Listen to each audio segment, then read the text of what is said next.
suis Paul May, j'enseigne au département de sciences politiques de l'Université du Québec à Montréal, et c'est moi qui ai l'honneur aujourd'hui d'animer cette table ronde. Cet événement est organisé par plusieurs organismes partenaires, le Centre d'études sur l'intégration et la mondialisation de l'UQAM, l'Observatoire de l'Eurasie, l'Institut d'études internationales de Montréal, le Réseau québécois d'études post-soviétiques, et également par le département de sciences politiques de l'UQAM. Alors, comme vous le savez, le 24 février dernier, le président russe, Vladimir Poutine, a lancé une offensive militaire en Ukraine, offensive militaire qu'il a qualifiée, je cite, d'opération spéciale. Officiellement, cette invasion a été lancée au nom de la défense des républiques autoproclamées de Donetsk et de Lugansk, qui sont situées dans le Donbass. Et depuis cette date fatidique du 24 février, eh bien, les événements se sont précipités. Le président ukrainien Volodymyr Zelensky a décrété la mobilisation générale sur l'ensemble du territoire ukrainien. Les puissances occidentales, les États-Unis, l'Union européenne et le Canada ont pris des sanctions vis-à-vis de Moscou. Ces sanctions sont d'ordre économique, d'ordre politique. On aura l'occasion de revenir dessus tout à l'heure. Sur le plan humanitaire, il y a environ 2 millions de civils ukrainiens qui se sont réfugiés dans les pays limitrophes, notamment en Pologne. Et on a appris aujourd'hui, donc jeudi 17 mars, que la Russie a rejeté la décision de la Cour internationale de justice qui lui avait ordonné mercredi de mettre fin à son offensive militaire. Donc, ce qu'on vous propose aujourd'hui, c'est de faire un premier point sur la situation après 3 semaines de conflit. Quel est l'impact de ce conflit sur la sécurité, sur l'économie mondiale ? En quelle mesure peut-on dire que l'ordre international a été déjà bouleversé depuis le 24 février dernier? Et puis, éventuellement, quelles sont les différentes sorties de crise qu'on peut peut-être envisager? Pour discuter de toutes ces thématiques, on a plusieurs panélistes avec nous, 3 panélistes. Jean Lévesque. Jean Lévesque est professeur au département d'histoire de l'UQAM et directeur de l'Observatoire de l'Eurasie. Il enseigne l'histoire de la Russie impériale, soviétique et post-soviétique, et il est également spécialiste de l'histoire du sport international et de la politique étrangère russe. Il vient d'ailleurs de publier un livre avec Yann Roche, du village alpin à l'événement planétaire, histoire et géopolitique des Jeux olympiques d'hiver. Et cet ouvrage est paru aux presses universitaires du Québec. Guillaume Sauvé est politologue, il est spécialiste de la Russie et de l'espace post-soviétique, et il est présentement chercheur invité au Cerium de l'Université de Montréal. Il est également chargé de cours au département de sciences politiques de l'UQAM. Mon collègue Justin Massy est également avec nous. Justin Massy est professeur titulaire de sciences politiques à l'UQAM et il est co-directeur du réseau d'analyse stratégique. Et dans ses recherches, Justin s'intéresse aux interventions militaires, à la transition mondiale de la puissance et à la politique étrangère et de défense du Canada. Alors, je vais dire un mot sur la manière dont nous allons procéder aujourd'hui. Dans un premier temps, chacun de nos 3 panélistes va prendre la parole pendant une petite dizaine de minutes. Jean Lévesque va en quelque sorte planter le décor. Il va nous évoquer l'histoire des relations entre la Russie et l'Ukraine, avec une focalisation sur la période postérieure à l'effondrement de l'URSS en 1991. Guillaume Sauvé va nous parler des objectifs du gouvernement russe et surtout de l'impact de la guerre sur le régime de Vladimir Poutine. Et puis finalement, Justin Massy va nous éclairer sur les réponses de l'Occident et du Canada et sur les conséquences diplomatiques du conflit. Ça, c'est ce qu'on va faire dans un premier temps. Donc, chaque intervention durera une petite dizaine de minutes. Et puis, dans un deuxième temps, les intervenants vont répondre à vos questions, répondre aux questions du public. On voit que vous êtes nombreux et nombreuses à vous être inscrites. Vous êtes nombreuses à vous être connectées aujourd'hui. Et ça tombe bien parce que justement, cette table ronde a surtout pour but d'échanger avec vous si vous souhaitez avoir des clarifications sur certains points, si vous souhaitez aborder certaines thématiques précises aussi. On vous encourage à le faire, à échanger avec nos spécialistes. Et d'ailleurs, on va faire en sorte qu'on ait un temps assez important qui soit consacré aux échanges avec le public. Donc, il est midi 37, on est ensemble jusqu'à 13h50. Et sans plus attendre, je vais céder la parole à Jean Lévesque, qui va nous éclairer sur les relations délicates entre la Russie et l'Ukraine. Oui, alors merci beaucoup. Je pense qu'il serait un peu illusoire de penser faire 1000 ans d'histoire en une dizaine de minutes. parce que c'est une histoire assez longue, complexe. Il y a l'origine commune des Russes et des Ukrainiens qui date du 9e siècle, autour d'un État à Kiev. Et l'histoire ensuite implique d'autres joueurs, la Lituanie, la Pologne, l'Autriche-Hongrie un peu plus tard. Et donc, il y a beaucoup de détails, beaucoup de raccourcis qui seraient inévitables. Et donc, j'ai essayé de le faire dans un article de Conversation en 1000 mots. Il y a eu plusieurs centaines de lecteurs, donc je pense que ça éclaire quelque chose, mais je ne vais pas répéter ceci. En fait, il m'est venu tout récemment l'idée de revenir sur le texte que le président Poutine a publié cet été en juillet. À l'époque, évidemment, à part quelques réseaux de spécialistes, ça n'a pas tellement soulevé de commentaires. Et là, maintenant, on s'y réfère beaucoup. Est-ce que c'est lui qui l'a écrit? On ne peut en être sûr. Avant, ce genre de texte était écrit par Surkov. Maintenant, Medinsky, peut-être, qui est d'origine ukrainienne et qui est un des négociateurs en chef, ce qui annonce assez mal pour la suite des choses. Mais sur l'unité historique des Russes et des Ukrainiens, je pense que sans faire une critique pointue du texte, je vais essayer de résumer l'argument, de catégoriser et qu'est-ce que ça nous dit du problème ukrainien. Parce qu'on essaie souvent de radioscopier ou de psychanalyser ou de voir la grille, de reconstruire la grille de lecture du président Poutine jusqu'à ce texte-là qui est assez radical. Je vais vous l'expliquer tout à l'heure. On avait tendance à voir Poutine comme un pragmatique qui prenait d'un auteur une idée, une autre d'un autre. On a exagéré un peu l'influence d'Ivan Ilyin, un philosophe de l'émigration russe. Poutine est assez pragmatique, il va prendre des idées selon le contexte pour justifier certaines actions. Et donc, cet été, il produit ce texte-là qui vient dans la lignée peut-être de son discours de Munich de 2007 sur la critique du monde unipolaire post-guerre froide. Aussi, il y a ses discours qu'il fait à chaque année au groupe Valdai. Il change de thème, mais en même temps, il faudra... Je ne sais pas si un jour ils vont faire ces œuvres complètes comme Lénine et Staline, mais donc le texte sur l'Ukraine a cette particularité d'être extrêmement radical. La première fois que je l'ai lu, je veux dire, il se réfère à quoi? C'est quoi sa grille d'analyse, en fait? Parce que j'ai toujours pensé, bon, vous allez comprendre pourquoi, que le régime de Poutine, sur le plan idéologique, est un régime de synthèse. Il y a certains éléments du passé soviétique qu'on mettait de l'avant, d'autres du passé impérial, mais ce n'était pas un régime qu'on dirait blanc, qui voulait tout effacer de 75 ans de communisme en Russie, ni un néo-bolchevique ou un néo-soviétique, parce qu'il y avait des éléments du passé qui critiquaient. Et donc, il y a toujours cette ambivalence entre des éléments impériaux et soviétiques. Et là, Poutine, il va très, très raide parce qu'il remet en cause le nation building des bolcheviks durant la période soviétique. En fait, ce qu'il dit là-dedans, c'est qu'il y a une histoire, il y a une racine commune entre les Russes et les Ukrainiens, et qu'en gros, ce qui les a divisés historiquement, c'est l'invasion mongole, ensuite les Lituaniens, ensuite les Polonais, et il y a eu un début d'union entre les Russes et les Ukrainiens au XVIIe siècle quand les Cosaques se sont adressés au tsar Alexis pour demander protection. C'est le traité de Péréyaslav de 1654. Ensuite, il y a le rattachement d'une partie de l'Ukraine polonaise suite au partage de la Pologne sous Catherine II.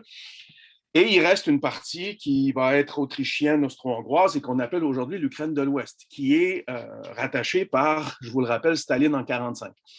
Et donc, pour Poutine, l'union est historique et spirituelle. Ça fait un peu vieille historiographie russe impériale du 19e siècle. Et donc, c'est les forces extérieures qui ont dissocié, en fait, les Russes des Ukrainiens. Et il va plus loin en disant que, finalement, le nation building des bolcheviks était artificiel. C'est-à-dire que, d'un côté, il a raison sur le strict sens qu'il n'y avait pas d'État ou de statehood. Il n'y avait pas d'unité administrative de l'Ukraine sous l'Empire russe.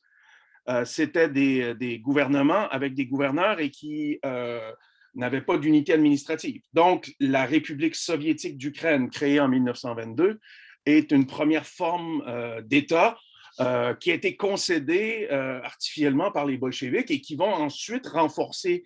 En fait, c'est ça ce qu'il dit, c'est que la Russie, comme l'URSS, renforce l'Ukraine, fait la promotion.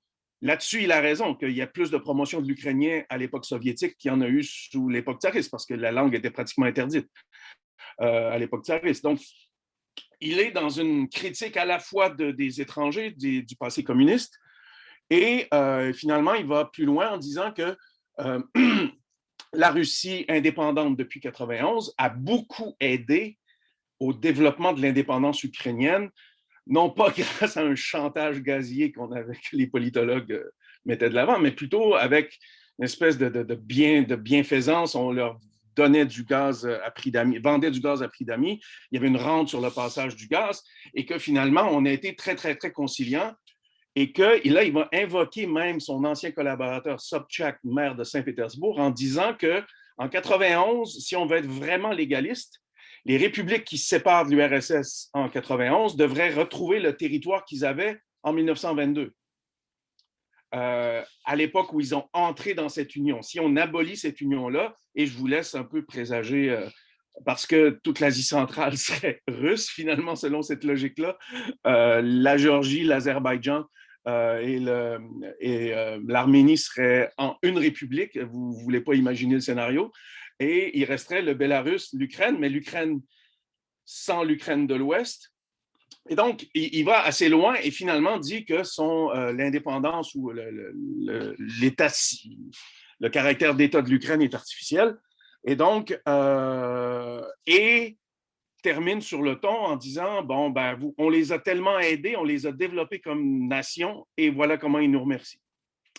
Donc, à l'époque, ça n'a pas fait tellement de remous, et là, on essaie de comprendre. Mais c'est en fait, si vous voulez mon opinion, je disais, ma première opinion était que c'était un texte un peu néo-tsariste de la fin du 19e, mais c'est très près de l'idéologie des généraux blancs de la guerre civile russe.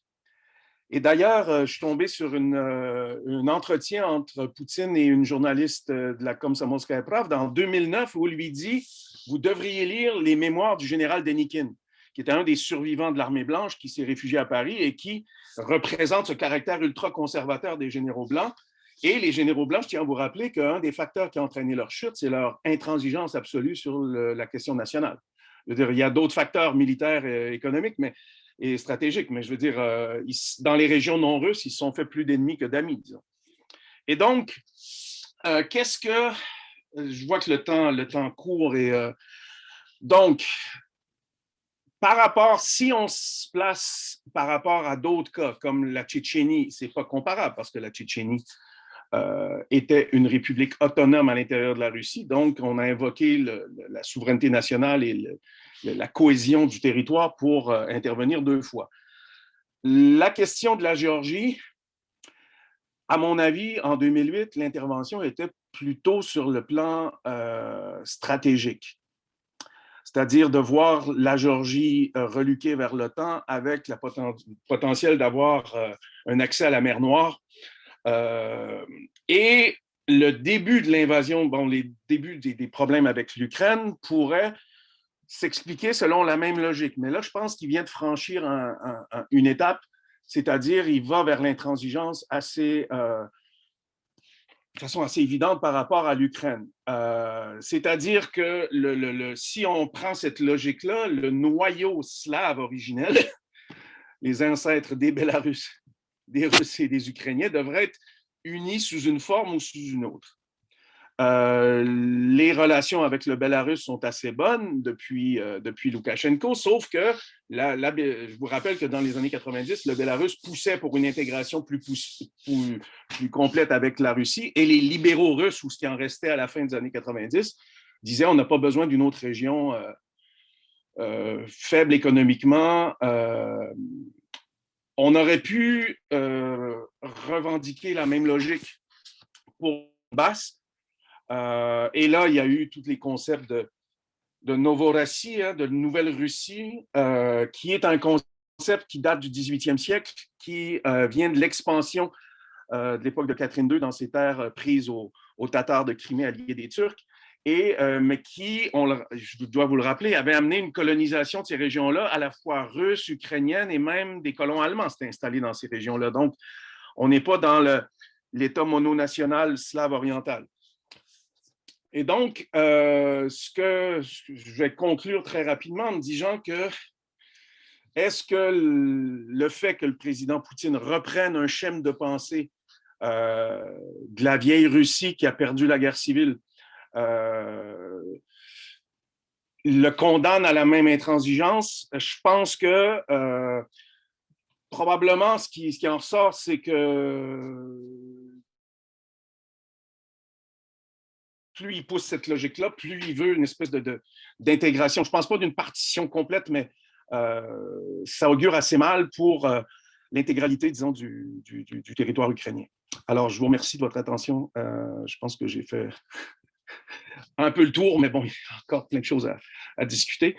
Donc, je pensais que ça valait la peine de lui quand même donner un peu d'attention à ce texte-là. Est-ce que c'est un programme? Est-ce que c'est du chantage historiographique qui succède au chantage gazier, diplomatique et là maintenant militaire? La question est ouverte. Merci. Merci Jean Lévesque pour cette intervention. Effectivement, il est difficile de faire un historique en si peu de temps sur les relations entre l'Ukraine et la Russie. Je vais laisser la parole à Guillaume Grégoire Sauvé. Guillaume Grégoire Sauvé qui va nous parler de l'influence, de l'impact de cette invasion sur le régime de Vladimir Poutine. Guillaume. Oui, bonjour à toutes et à tous. En fait, j'avais envie au départ de parler de deux choses, des objectifs de la Russie dans cette intervention et ensuite de l'impact sur le régime. Mais étant donné la limite de temps, je pense que je ne vais parler que du premier aspect, c'est-à-dire les objectifs poursuivis, les objectifs concrets poursuivis par la Russie dans cette intervention. Puis je vais juste vous inviter à me poser des questions sur l'impact sur le régime pour qu'on aborde ça à la fin. Donc, maintenant qu'on est armé de cet arrière-plan historique que nous a apporté Jean Lévesque, je vais essayer de m'intéresser donc à cette fameuse question que tout le monde se pose en ce moment, qui est mais que diable veut Vladimir Poutine? C'est-à-dire, qu'est-ce que la Russie essaye de faire très exactement? Je ne vais pas le faire avec les armes, les outils analytiques de la psychanalyse, comme Jean Lévesque le dit, ça a été un peu trop fait ces derniers temps dans les médias. Je ne pense pas que ce soit extrêmement fructueux. Je vais le faire avec les outils de la politique étrangère et des relations internationales. Et donc, je vais essayer d'examiner dans la perspective de la politique étrangère de la Russie. Je vais évidemment être extrêmement schématique parce qu'on couvre, même c'est une période quand même un peu plus courte, ici peut-être une trentaine d'années et non pas 1000 ans. Il y aurait quand même évidemment de la matière pour un cours de 45 heures, qui est d'ailleurs donné. Et donc, l'objectif très général, pour placer dans les termes, c'est pour la Russie de conserver, pour l'Ukraine, de conserver une influence sur l'Ukraine. Influence qui veut dire que la Russie considère qu'elle a des droits et des responsabilités particulières dans la politique ukrainienne. Faut rappeler que ce que la Russie appelle son étranger proche, qui est le terme hautement révélateur d'ailleurs qu'elle utilise pour parler de l'espace post-soviétique, c'est la priorité explicite de la politique étrangère russe depuis 1993 et qu'au sein de l'étranger proche, l'Ukraine est considérée comme la première priorité. Ce qui veut dire que l'Ukraine est la première priorité de la politique étrangère de la Russie depuis presque 30 ans. Contrairement à une idée qu'on se fait des fois, qu'on imagine que on est toujours que nous, l'Occident, on est comme dans la soupe de Vladimir Poutine. En fait, je veux dire, clairement, ce qui l'intéresse en premier lieu, c'est l'Ukraine. Et depuis longtemps, l'idée, donc, est pour des raisons historiques qui ont été bien expliquées par Jean Lévesque, la Russie veut préserver une influence sur la politique ukrainienne. Maintenant, la question, c'est le comment. Par quelle stratégie? Et c'est ça que je vais essayer d'exposer maintenant en montrant en fait, ce que j'essaie comme l'idée derrière toute ma présentation, c'est de montrer en fait la diversité de stratégies que la Russie a utilisées et qu'est-ce que ça implique le changement de stratégie qu'elle a fait à partir du début de l'invasion. Donc, je vais utiliser comme point de départ en fait les deux objectifs explicites mentionnés par Vladimir Poutine le 24 février et je vais essayer de les déconstruire un peu. Le premier, c'est la démilitarisation de l'Ukraine et la deuxième, c'est encore plus fumeux, la dénazification de l'Ukraine. Je commence par la démilitarisation qui est légèrement plus claire. Donc, qu'est-ce que ça veut dire, la démilitarisation de l'Ukraine, qui est aussi associée avec le concept de neutralité de l'Ukraine ou neutralisation de l'Ukraine, qui est un euphémisme, en gros, pour demander des garanties à ce que l'Ukraine ne rejoigne jamais l'OTAN. Ça, c'est la première ligne qui est très claire et qui est très claire dans la politique étrangère russe depuis quelques dizaines d'années. C'est ce que Vladimir Poutine appelle une des lignes rouges. Une des lignes rouges, c'est-à-dire l'impossibilité que l'Ukraine rejoigne l'OTAN parce que ce serait considéré comme une menace directe à la sécurité de la Russie du point de vue de Moscou. Maintenant, comment faire en sorte que l'Ukraine ne rejoigne pas l'OTAN? Il y a eu plusieurs types de stratégies qui ont été utilisées par la Russie, dont certaines se sont succédées dans les derniers mois avant l'invasion. C'est assez surprenant de voir que la Russie a comme essayé au moins 3-4 stratégies différentes avant de se prononcer pour la plus radicale finalement. La première stratégie qui avait été utilisée, c'est la stratégie dite qu'on pourrait dire du soft power, qui consiste à essayer d'influencer de l'intérieur la politique ukrainienne en jouant sur justement les racines historiques communes entre les peuples russes et ukrainiens, le fait qu'ils ont en grande partie une religion commune. Je vous rappelle qu'en fait, un grand nombre des paroisses du christianisme orthodoxe ukrainien relèvent ou relevaient jusqu'à tout récemment de l'Église orthodoxe de Russie. Mais aussi la culture, la langue, etc. C'est tout ce projet que les Russes appellent le Ruski Mir, c'est-à-dire le monde russe. Il y a même une fondation fédérale russe qui porte ce nom et qui vise à encourager le rapprochement avec les pays post-soviétiques et en particulier avec l'Ukraine. Donc ça, c'était une des stratégies qui avait été mise en œuvre. Une autre stratégie qui avait été mise en œuvre qui, elle, s'adressait directement aux Occidentaux, c'était des propositions de renégociation de l'architecture de la sécurité en Europe. C'était ce qui avait été proposé notamment en décembre dernier lorsque la Russie a formulé, après avoir massé ses troupes à la frontière, a formulé ce qui a été appelé une sorte d'ultimatum, c'est-à-dire la liste d'exigences qui a été lancée, qui a été remise à l'OTAN en vue des négociations qui ont eu lieu à Genève, d'abord avec les États-Unis, puis avec l'OTAN, et qui demandait, entre autres choses, justement, à ce que l'Ukraine ne fasse jamais partie de l'OTAN, ainsi qu'une série d'autres mesures comme un désarmement partiel des installations militaires de l'OTAN dans les pays d'Europe de l'Est, comme en Pologne ou en Roumanie. Donc, il y avait ce processus de renégociation de l'architecture de la sécurité en Europe et qui, de toute évidence, a été un échec puisque, comme vous le savez, les négociations à Genève, il y a quelques mois, ont échoué et puisqu'ils ont obtenu une fin de non-recevoir de la part de l'OTAN qui a tenu à maintenir sa politique de ce qu'elle appelle la porte ouverte, c'est-à-dire ne pas s'engager à refuser un membre. La deuxième stratégie sur laquelle la Russie a misé, c'était ce qu'on appelle le processus de Minsk. C'est donc qui fait suite aux 2 accords de Minsk qui ont été signés après 2014 dans le contexte de la guerre dans le Donbass. Et le processus de Minsk, je ne vais pas rentrer dans les détails ici, posait les conditions d'un retour des provinces sécessionnistes, donc la République populaire de Luhansk et la République populaire de Donetsk, dans le giron de l'État ukrainien. Et c'était apparemment ce que la Russie souhaitait. La Russie ne souhaitait pas annexer jusqu'en 21 février dernier, ne souhaitait pas annexer ni reconnaître l'indépendance de ces 2 républiques sécessionnistes, mais au contraire souhaitait qu'elles reviennent dans le giron ukrainien pour qu'elles deviennent en fait des leviers de l'influence russe à l'intérieur de l'Ukraine, puisque les conditions de retour de ces provinces, selon les accords de Minsk, étaient une décentralisation de l'Ukraine, ou plus exactement, comme diraient les Russes, une fédéralisation de l'Ukraine, qui aurait donné un droit de veto sur la politique étrangère de l'Ukraine aux régions en question. Et donc, qui aurait permis aux Russes de contrôler certains aspects de la politique ukrainienne en ne contrôlant que ces régions-là. Le processus de Minsk, auquel il faut croire que la Russie a cru un bon moment, a échoué d'abord dans les dernières années pour tout un ensemble de raisons. La Russie a finalement elle-même abandonné le processus de Minsk à la surprise, je veux dire, de bien des spécialistes, y compris moi-même, le 21 février dernier, lorsqu'elle a annoncé de but en blanc qu'elle reconnaissait l'indépendance des 2 républiques. Ce qui voulait dire qu'elle s'enlignait dans un scénario complètement différent, qui ressemble davantage à ce qu'on a vu en Géorgie ou en Moldavie, c'est-à-dire un gel indéfini du conflit, plutôt qu'une stratégie de retour.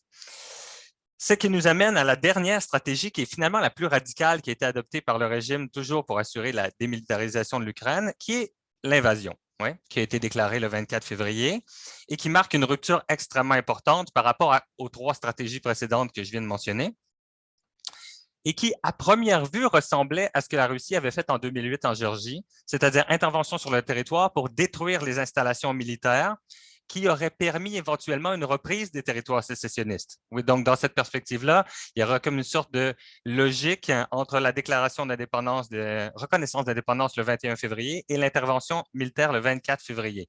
Ça et aussi le plaisir de détruire des installations de l'OTAN installées par l'OTAN donc dans les années précédentes, ce que la Russie avait aussi fait en Géorgie en 2008.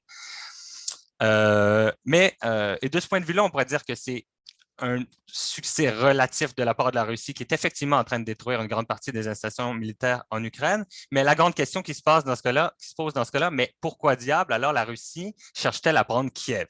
Ouais. Pourquoi est-elle en train d'assiéger des villes à travers, pourquoi une opération de cette ampleur? Et là, de toute évidence, on est rendu dans un scénario qui dépasse celui de la Géorgie, qui dépasse la seule protection des républiques sécessionnistes. Et ça nous amène au deuxième objectif explicite de cette intervention, qui est le plus fumeux, et qui est la dénazification. La dénazification du régime ukrainien implique en fait, de manière assez transparente, un appel de la Russie ou une tentative de la Russie à faire exactement ce qu'elle dénonce dans la politique américaine depuis des décennies, c'est-à-dire un changement de régime par la force. Parce qu'en fait, clairement, comme l'indique d'ailleurs l'appel de Vladimir Poutine le 25 février à l'état-major ukrainien, qui a appelé les militaires ukrainiens à faire un coup d'État et à renverser leur gouvernement en disant que ce serait plus facile de s'entendre avec eux qu'avec le gouvernement de, je cite, toxicomanes et néo-nazis, fin de la citation, qui serait au pouvoir à Kiev. Et donc, on est clairement dans une stratégie qui donc dépasse le scénario géorgien de 2008 et qui vise non seulement à démilitariser le régime, mais à faire tomber le régime pour installer un nouveau régime en place.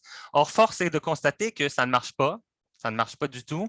Et en fait, les spécialistes de la Russie tendent de plus en plus à considérer dans les dernières semaines que Poutine aurait fait sur ce point, sur la dénazification, un très mauvais calcul, puisqu'il semble avoir anticipé que l'invasion provoquerait une fuite immédiate des dirigeants ukrainiens, à l'image, par exemple, des dirigeants de l'Afghanistan qui se sont enfuis en hélicoptère avec des mallettes pleines d'argent.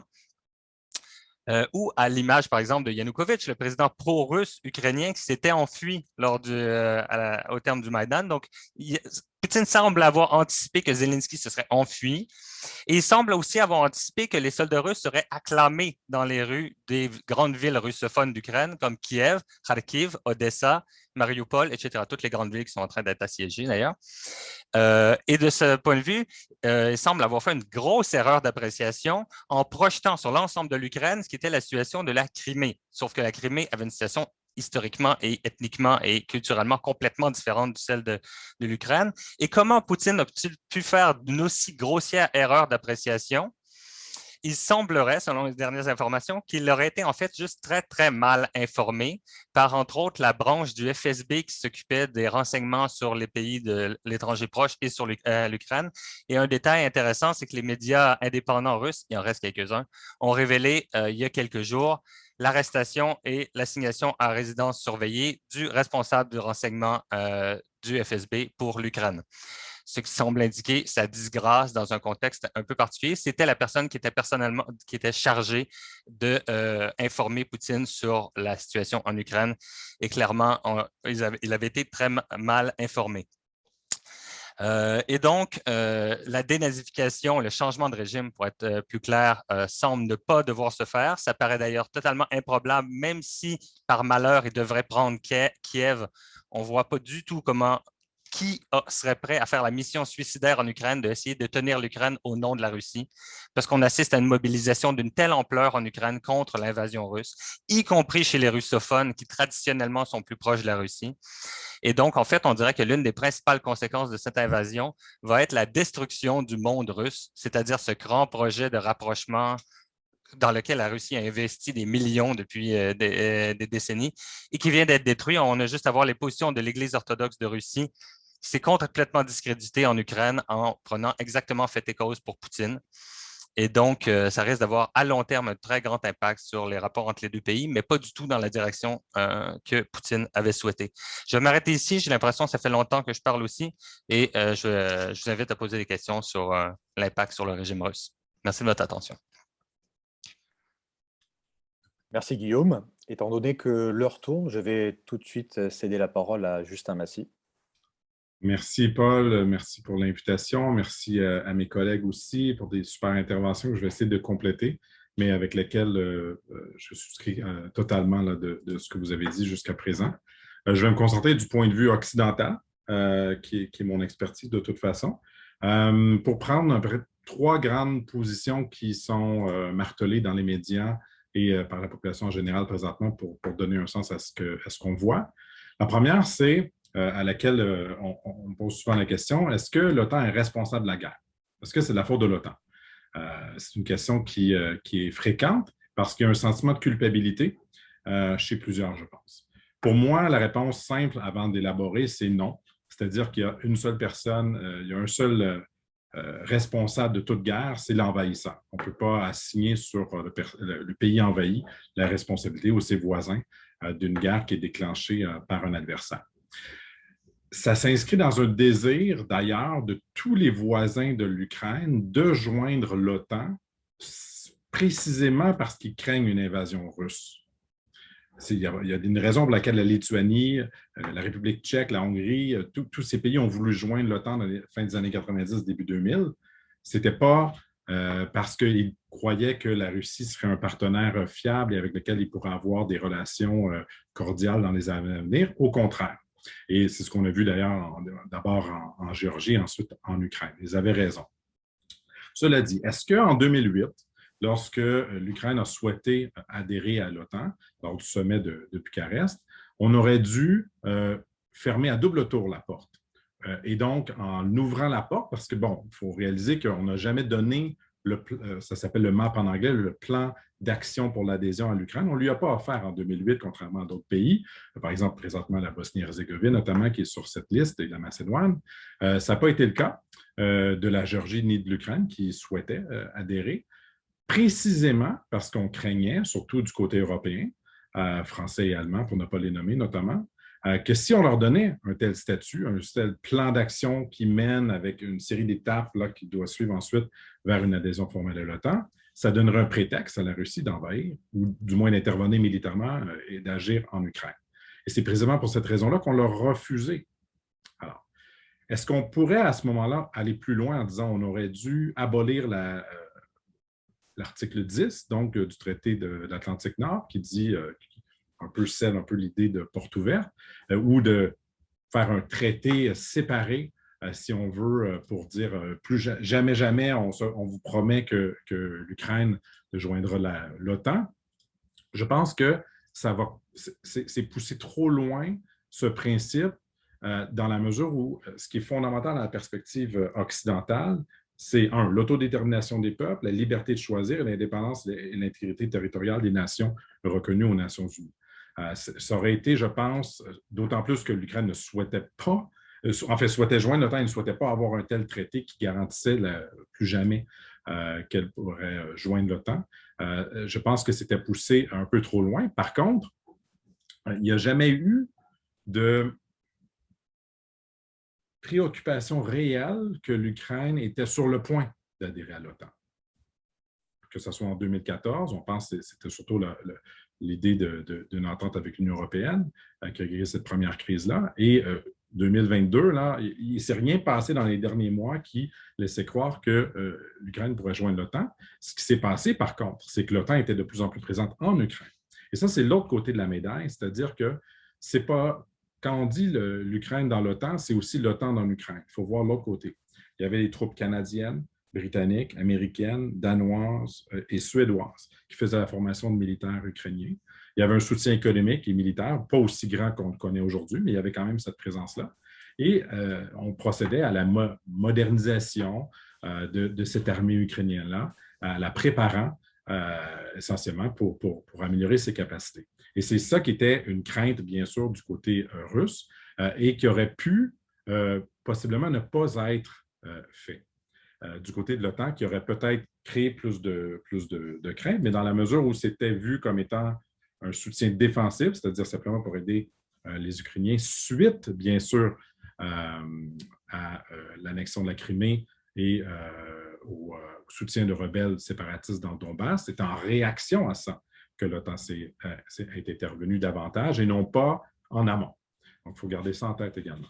Je pense que s'il y avait une responsabilité de l'OTAN dans ce conflit-là, c'est la position inverse. C'est-à-dire que si l'OTAN, et quand on dit l'OTAN ici, il faut être clair, là, si les États-Unis de Biden avaient dit lors des négociations que mon collègue a abordées en décembre dernier, si vous intervenez en Ukraine, nous allons considérer que c'est une attaque également contre la sécurité des membres de l'OTAN et nous allons intervenir. Alors, le principe de dissuasion aurait opéré, possiblement, pour limiter peut-être le type d'offensive russe que l'on constate aujourd'hui. Mais ça n'a pas été le cas. Parce que du point de vue des intérêts nationaux américains, l'Ukraine n'est pas un joueur géopolitique suffisamment important, contrairement par exemple à Taïwan ou à d'autres lieux géostratégiques, pour justifier une guerre avec la Russie. Et donc, on a dit, et ça, le président Biden l'a répété, on va défendre les membres de l'OTAN, mais pas plus. Ça, c'était un peu, si on veut, un feu vert à une intervention, sachant qu'il n'y aurait pas une réaction militaire immédiate de l'OTAN avec l'invasion de l'Ukraine de Vladimir Poutine. Donc, deuxième question qui est souvent prise, c'est l'OTAN aurait dû, lors des négociations, accepter les demandes qui étaient dites, selon certains, que je lisais dans la presse aujourd'hui, des demandes raisonnables, paraît-il, qui avaient été faites par le président Poutine. Donc, on a parlé, Guillaume l'a dit, là, de la démilitarisation, la dénazification, changement de régime essentiellement. Mais les demandes initiales étaient même plus loin. On voulait que l'OTAN enlève toute sa présence militaire dans tous les pays qui ont joint l'OTAN depuis 1997. Donc, on parle de la Hongrie, de la Pologne, de la Bulgarie, des Pays-Bas, de la Roumanie, Slovaquie, Slovénie, Albanie, Croatie, République tchèque. Or, jusqu'au début des années 2000, l'OTAN et les États-Unis en particulier avaient de moins en moins de troupes sur le flanc est de l'OTAN. Et ce n'est qu'à partir des interventions en Géorgie et ensuite surtout dans le Donbass et en Crimée qu'il y a une présence militaire accrue. C'est ce qu'on va assister d'ailleurs à partir d'aujourd'hui et dans les futures années. L'OTAN va être de plus en plus présente militairement aux frontières de la Russie en raison de l'agression russe. Alors, c'est contre-productif de ce côté-ci et ça aurait été plutôt difficile pour l'OTAN de dire qu'ils étaient pour retirer leur présence défensive militaire dans les Pays-Bas, par exemple, ou en Pologne, sous menace d'une invasion russe de l'Ukraine pour laquelle ils ne se préparaient pas à la défendre de toute façon. Alors, le troisième élément sur lequel je veux aborder, c'est, autre réponse que l'OTAN aurait dû faire, c'est déclarer la guerre à la Russie. Ça, on le voit beaucoup prendre présentement. Et quand je dis ça, c'est que je vais plus loin que l'idée qui est formulée souvent par certains, qu'il faut établir une zone d'exclusion aérienne ou un pont aérien ou un corridor humanitaire. En fait, toutes les façons qui sont présentées pour justifier la présence d'avions de chasse américains, européens et canadiens dans le ciel ukrainien. Parce que ce que ça impliquerait, évidemment, c'est d'abattre les chasseurs russes, de frapper leur système de défense antiaérienne, qui ne sont pas juste en Ukraine, bien sûr, mais qui sont en Russie, donc frapper la Russie, et évidemment qui impliquerait une réponse, des représailles russes et possiblement donc un affrontement direct entre deux puissances nucléaires, entre les États-Unis et la Russie. Évidemment, moi, je suis profondément contre une telle idée, que ce serait une bonne idée que l'OTAN devrait aujourd'hui ou aurait dû établir une zone d'exclusion aérienne, parce que ce que ça ferait essentiellement, ça mettrait en danger des millions de personnes en Europe et en Amérique du Nord, avec le pari qu'on souhaiterait que possiblement la Russie soit modérée dans sa réaction à une intervention militaire. Mais quand on fait la guerre, on ne peut pas présumer des réactions de l'autre. On ne peut pas anticiper, dire on va intervenir, mais juste au plan conventionnel, on ne voudrait pas que vous utilisez vos armes nucléaires, on va s'entendre là-dessus pour se faire une belle guerre sous le seuil nucléaire. Ça ne fonctionne pas comme ça, la guerre. Si les deux adversaires veulent atteindre leurs objectifs stratégiques, toutes les options peuvent être considérées et l'autre ne peut pas savoir, ne peut pas anticiper quelle sera la réaction de l'autre. Donc, ça impliquerait, je pense, beaucoup plus de destruction que l'on assiste actuellement dans ce conflit-là. Et toutes les utilisations passées de zones d'exclusion aérienne ont mené à des affrontements majeurs, que ce soit en Libye, où on a essentiellement procéder à un changement de régime libyen, que ce soit en Irak dans les années 90 ou au-dessus de la Bosnie dans les années 90 également. Donc, à mon avis, je vais terminer là-dessus. La stratégie qu'on pourrait qualifier de défensive et de punitive, plutôt que de dissuasion de l'OTAN jusqu'à présent, est à mon avis la bonne, mais elle devrait être amplifiée. elle devrait être amplifiée sur plusieurs aspects. Au plan humanitaire, je pense que beaucoup de pays limitrophes font énormément, comme la Pologne, par exemple, la Slovaquie ou la Roumanie, qui accueillent beaucoup de réfugiés. Mais les pays comme le Canada en font trop peu. On parle de 7400 seulement Ukrainiens qui ont, depuis janvier, donc avant même l'invasion, qui ont réussi à atteindre le sol canadien. Pour moi, c'est ridiculement trop faible et ça demande encore des processus trop longs, des formulaires à remplir, des demandes de visa, d'évaluation des biométriques et du background check, comme on dit, dont j'ai oublié l'expression en français, avant de pouvoir atteindre le territoire canadien. Pour moi, ça m'apparaît trop peu. Au plan militaire, les armes défensives supplémentaires qui ont été annoncées par les États-Unis hier m'apparaissent une très bonne façon de continuer à infliger des coups considérables à l'armée russe et on la voit en difficulté militaire, que ce n'est pas juste au plan stratégique et tactique, mais aussi en manque d'équipement, en manque de soldats. Et donc, cette guerre-là peut être, c'est-à-dire les Ukrainiens peuvent réussir à résister à l'agression russe s'ils continuent d'être acheminés des soutiens extérieurs par l'OTAN, comme on le fait jusqu'à présent. Et aussi, on pourrait aller plus loin avec la poursuite de renseignements. Donc, on partage le renseignement où est-ce que les troupes russes sont géolocalisées. Et on pourrait même aller un peu plus loin en faisant une certaine formation aussi d'Ukrainiens sur le territoire de l'OTAN avant qu'ils puissent traverser la frontière. Je pense qu'on peut aller plus loin dans les sanctions également, en coupant l'achat de pétrole et de gaz naturel russe. On parle de centaines de millions de dollars à chaque jour que l'Europe donne au régime présentement en s'approvisionnant de ses ressources énergétiques. Et au plan diplomatique, on peut faire beaucoup plus aussi pour mettre de la pression ou du shaming sur la Chine, qui est le seul pays qui est capable d'exercer une réelle pression sur le régime actuellement de Vladimir Poutine pour qu'il fasse des concessions plus importantes dans le processus de négociation en cours actuellement entre les deux parties. Voilà, je vais m'arrêter là pour faire court et pour laisser plus de place aux discussions et aux questions. Merci. Excellent, merci beaucoup Justin. On a une période de presque 40 minutes pour les questions, donc certaines questions ont déjà été posées. Je vous rappelle qu'il faut poser les questions dans l'onglet Q&A qui est en bas à droite de votre écran Zoom. On a une question de Julian Durazo-Herman et une autre de Anthony Anna. Est-ce que vous parvenez à les lire, Jean, Justin et Guillaume? Oui. Donc on va procéder de la manière suivante. Évidemment, tout le monde peut rebondir sur ces questions. On va par souci de clarté, on va commencer par Jean, ensuite par Guillaume et finalement par Justin. Il y a deux questions. Je m'empresse d'en ajouter une autre parce que je ne parviens pas à la poser dans le chat, peut-être parce que je suis organisateur. Ma question porte sur la Biélorussie. Est-ce que vous pouvez nous éclairer sur le rôle de la Biélorussie et notamment du président Loukachenko dans le conflit? Dans quelle mesure la population biélorusse soutiendrait le conflit et quelle est l'aide logistique qui est portée et qui est apportée par la Biélorussie à Vladimir Poutine? Et puis je vous laisse lire les trois questions que nous avons, celle de Julian Durazo-Herman, celle de Anthony Anna et celle d'un spectateur anonyme. Jean, tu peux choisir la question qui t'inspire le plus. Je ne sais pas, les milices, je le vois un peu... je vais répondre globalement parce que c'est une assez bonne question. En fait, les milices d'extrême droite, leur rôle militaire est devenu négligeable. Sauf que je pense que le dégât qu'ils ont fait en 2014 est beaucoup plus grand que ce qu'ils peuvent faire maintenant. C'est-à-dire que l'armée ukrainienne en 2014 les a intégrés dans un contexte de chaos et de désordre. Et ma lecture des choses, c'est pas tant leur impact militaire que leur impact politique, je pense. Dans les campagnes d'ukrainisation, après le Maïdan, ils ont apeuré beaucoup la population de Crimée et du Donbass. Et par la suite, je pense que le gouvernement ukrainien a fini par comprendre l'impact négatif que ces troupes-là pouvaient avoir. Et là, maintenant, j'ai entendu des spécialistes dans les derniers jours dire que l'extrême droite politique en Ukraine est négligeable. Et les derniers, le bataillon Azov, ont toujours cours, mais intégrés dans des opérations dans le cadre de l'armée ukrainienne. Donc, je pense que leur plus gros tort a été déjà causé. Mais c'est ma lecture d'historien.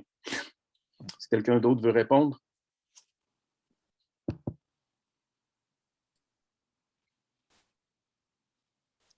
Justin, Guillaume, est-ce que vous voulez réagir? Oui, Guillaume. Moi, pas sur cette question-là. Je connais trop mal la situation sur cette question-là à l'intérieur de l'Ukraine. Je ne sais pas si Justin veut répondre. Moi, j'aurais enchaîné sur une autre question. Vas-y, après toi. Oui, alors il y a quelqu'un qui a eu la... Ah, bon, ben, je ne sais pas si Jacques Lévesque, c'était la signature du Non, je pense précédent qu'on va, message. on va peut-être lui donner la parole par la suite. J'ai l'impression qu'il Ah, OK, signifie c'était qu'il pour a poser la question. Je Mais pense. il y a eu quelqu'un il y a Anonymous Attendee qui a eu Ouais. la courtoisie de poser la question que j'avais invité de poser. Donc, invité à poser. Donc, je vais me plier de bonne grâce. L'impact de l'invasion sur le régime de Poutine. Donc, pour faire court, en fait, ça provoque une transformation assez importante, je dirais, du régime de Poutine. Pas tant de nature, mais dans le degré, vraiment. Et il y a quand même une transformation, un impact majeur. De degré dans le sens que le discours auquel on assiste, par exemple, je ne sais pas si vous avez vu, mais c'était ce matin ou hier, il y a eu un discours absolument sidérant de Poutine dans une rencontre avec des gouverneurs où il a dit que c'était une bonne chose, en fait, parce que ça allait permettre de purifier la Russie. Parce que ça allait permettre de lutter contre, en gros, la cinquième colonne, les nationaux traîtres, etc., tous les opposants qui étaient en train de révéler qu'en s'opposant à ces politiques, en fait, c'était des traîtres à la patrie en général. Ce discours-là n'est pas neuf dans la politique russe. En fait, il remonte à peu près à 2012, en fait, à partir du moment où, avec le retour contesté de Poutine à un troisième mandat dans la foulée des grandes protestations de l'hiver 2011-2012 en Russie, Poutine avait abandonné sa carte qui avait été celle qui lui avait très bien réussi dans les 2 premiers mandats, qui était le rassembleur de tous les Russes, qui est assez autoritaire, mais qui a une position assez centriste sur l'échiquier politique et qui essaie de ne pas aborder trop les sujets qui fâchent. La politique étrangère de la Russie, par exemple, faire front à l'Occident, ça, ce n'était pas un sujet qui fâche, ça, c'est un sujet qui fait l'unanimité. Disons, contrer l'extension de l'OTAN, disons. Mais là, à partir de 2012, on assiste clairement à une stratégie de polarisation de la part de Poutine où le principe, c'est si vous êtes d'accord avec mon gouvernement, alors vous êtes des vrais Russes. Vous comprenez vraiment les valeurs de la vraie Russie et par conséquent, et donc c'est une visée de mobilisation de son électorat de base et à l'inverse, ça sert à discréditer ses adversaires en disant si vous n'êtes pas d'accord avec moi, non seulement vous n'êtes pas d'accord avec mes politiques, mais en fait, vous êtes des traîtres à la patrie. Et donc, vous perdez tout droit à vous exprimer en public, ce qui est en gros une carte blanche pour les différentes agences répressives pour taper sur ces différents opposants ou voix discordantes. Et donc, ce discours de les vrais Russes contre les traîtres à la patrie, la cinquième colonne, on l'a vu aussi au moment de l'annexion de la Crimée, où les protestations, il y avait eu des protestations, même si l'annexion de la Crimée était très populaire, contrairement à la guerre qui se passe en ce moment en Russie. Je veux dire, en Russie, en ce moment, la guerre n'est pas très populaire. Elle fait l'objet plus comme d'une approbation tacite. L'annexion de la Crimée était très populaire, mais il y avait déjà un mouvement anti-guerre à l'époque et ceux qui avaient protesté contre l'annexion de la Crimée s'étaient fait traiter par Poutine aussi de traite à la patrie. Et donc là, selon cette logique-là, on a comme un arrière-plan ainsi que l'augmentation graduelle de la répression, sauf qu'on a vraiment franchi une étape avec les lois qui ont été adoptées. D'abord, les consignes d'agence Roskomnadzor, l'agence des médias en Russie, le 25 février, puis les lois dites sur la censure de guerre qui ont été adoptées le vendredi, je crois que c'était le 7 mars, qui sont complètement l'idée que pour potentiellement une peine de 15 ans pour des fausses informations sur le conflit et qui ont conduit et qui ont même en fait ça a suivi et ensuite accéléré une campagne de répression des médias russes avec la fermeture de 2 des grandes institutions de paysage médiatique russe, la chaîne de radio Écho de Moscou, qui existait depuis 1990 et qui, à ce jour, n'avait fermé que pendant 3 jours pendant le coup d'État de 91 et qui maintenant vient de fermer définitivement. Donc, c'est quand même une page de l'histoire russe qui se tourne, ainsi que la chaîne de télé indépendante Docht. Qui était déjà confiné à Internet, mais qui maintenant est complètement fermé. Et là, évidemment, avec la fermeture de Twitter, Facebook et Instagram, c'est vraiment, on assiste à un resserrement très, très significatif du régime. Et donc, évidemment, on est dans un scénario très répressif, donc c'est difficile de dire à quel point il va se poursuivre, mais déjà, l'impact est assez majeur avec, par exemple, l'exode d'une part de nombreux Russes. J'ai vu récemment un chiffre, quelqu'un qui estimait environ 200 000 le nombre de Russes qui sont sortis dans la dernière semaine de Russie. Et ça, c'est une sorte d'accélération de l'exode des cerveaux qui existe justement depuis 2012. Et dernier point aussi, la création, et je pense que ça va aller s'accélérant aussi, d'une nouvelle opposition. Les opposants étant déjà en prison, maintenant on assiste à des cas spectaculaires comme la fameuse journaliste là, qui en direct au téléjournal de la première chaîne russe qui est passée avec une affiche contre la guerre. C'est des gens qui étaient pour le régime, mais qui, dans les circonstances, et parce que l'information se rend quand même parfois jusqu'aux Russes, vont devenir des nouveaux opposants au régime. Je vais m'arrêter ici. Justin? Alors, je vais compléter d'abord la question sur les transferts d'armes parce que ce qu'on sait, c'est qu'il y a un transfert d'armes qui va même jusque dans les mains des Russes présentement quand les soldats ukrainiens, par exemple, se font prendre prisonniers, capturés ou tués là, par l'armée ukrainienne, par l'armée russe. Ben, les Russes mettent la main sur ces armes-là. Ça en vaut toutefois totalement la peine, c'est-à-dire malgré les contre-coups ou les effets secondaires de ce transfert d'armes-là, il faut réaliser qu'il est fondamental au succès actuel de la résistance ukrainienne. L'incapacité des Russes à contrôler l'espace aérien ukrainien est fondamentale avec le système de défense antiaérienne, avec les Stinger, avec les autres capacités qui ont été fournies. C'est majeur parce que ça limite beaucoup les bombardements et le contrôle de l'espace par les Russes. Et donc, ceci vaut, et aussi les missiles anti-chars, où on a vu là, les capacités d'embuscade aussi des Ukrainiens sur les longs convois de chars russes. Je pense que ça explique en grande partie leur incapacité même d'encercler Kiev jusqu'à présent. Et donc, le bénéfice en vaut certains coûts qui, effectivement, peuvent ensuite se retrouver dans les mains de soldats russes. Et je vais répondre ensuite à la question d'Anthony Anna. Si on observe actuellement un test ou un stress au système international avec ce conflit, est-ce que la Russie serait capable de maintenir un rôle mondial dans un nouveau monde multipolaire qui émerge? Ma réponse simple, c'est non. Ce qu'on voit présentement, l'alignement sur lequel on souffle un peu le froid ces temps-ci du côté chinois, c'est avec la Russie. C'est cet alignement avec la neutralité pro-russe chinoise qui est possible, la seule voie de sortie économique possible pour la Russie présentement, aussi pour ses exportations éventuellement de ressources naturelles, parce qu'on sait que l'Union européenne veut complètement cesser sa dépendance d'ici 2027, sinon plus tôt, selon certains députés. Et ça va se poursuivre, peu importe la résolution du conflit, à mon sens. Donc, ça mettrait la Russie en profonde dépendance vis-à-vis de son voisin chinois. Et ça en ferait, à mon avis, un État secondaire dans cette rivalité encore plus croissante qui va s'opérer entre les États-Unis et la Chine dans les années à venir. Et donc, ça va nuire paradoxalement à cette idée de redonner le statut de grande puissance et la stature mondiale à la Russie que s'était donné comme objectif Vladimir Poutine. Voilà. Très bien. Est-ce qu'il y a des questions auxquelles vous souhaitez répondre ou rebondir sur des questions qui ont été posées depuis?